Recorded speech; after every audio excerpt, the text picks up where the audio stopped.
In today's video, I am going to teach you how to add a Kit pop-up form to Shopify. To begin, sign into your Kit account. Once you are in, look for the Grow section in the main menu. From there, click Landing Pages and Forms. This is where Kit keeps all of your embedded forms and pop-ups.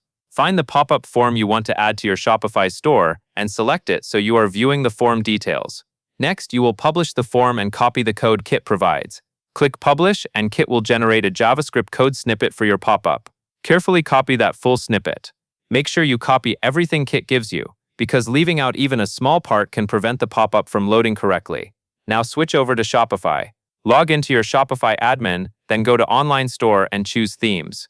This page controls the design and code for your storefront. You will be editing the theme that is currently live, so take a moment to confirm which theme is marked as active. On the active theme, click the 3 dots menu shown as 3 dots in a row and select Edit Code. This opens Shopify's code editor where you can view and update the files that make your theme work. In the left sidebar, locate the Layout folder and open it. Inside that folder, find the file named theme.liquid and click to open it.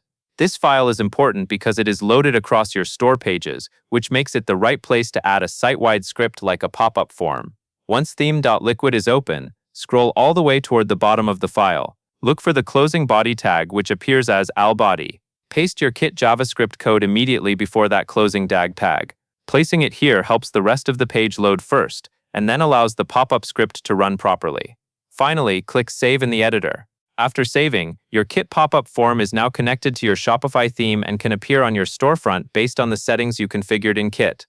And that covers everything you need to know.